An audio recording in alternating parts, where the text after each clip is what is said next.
In 2016, a 23-year-old Paul Pogba walked back into Manchester United, surrounded by cameras, fireworks, and the weight of a £90 million record fee.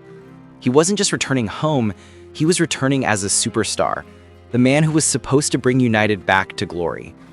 But 7 years later, Pogba's name is no longer on the headlines for his brilliance, but for injuries, suspensions, and lost potential.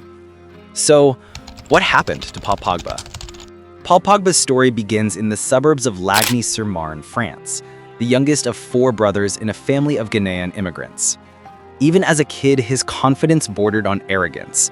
He would tell teammates, "One day I'll be the best midfielder in the world." And for a moment, it looked like he was right. After leaving Manchester United's academy in 2012, frustrated by lack of playtime, Pogba joined Juventus, where his story truly exploded. In Italy, he became a phenomenon. Elegant yet powerful, creative yet commanding.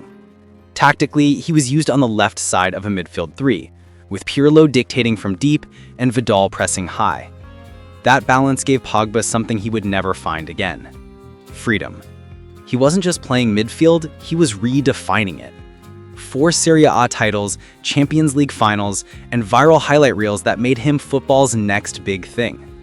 So when United spent a world record fee to bring him back, the expectation wasn't just to play, it was to resurrect a fallen club.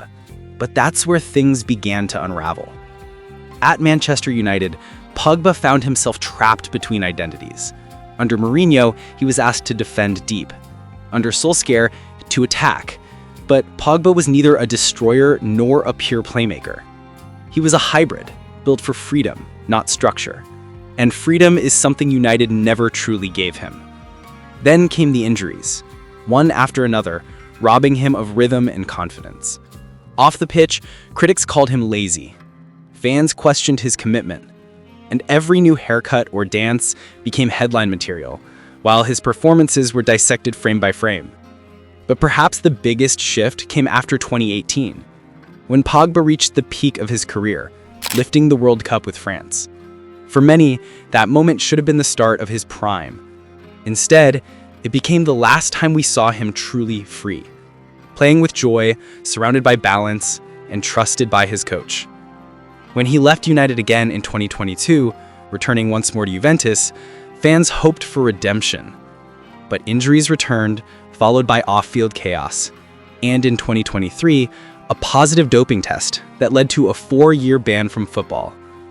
From prodigy to pariah, Pogba's journey became a modern football tragedy, a reminder of how expectation, pressure, and mismanagement can dismantle even the brightest talent. So what really happened to Paul Pogba? Maybe it wasn't just the injuries, or the managers, or the critics.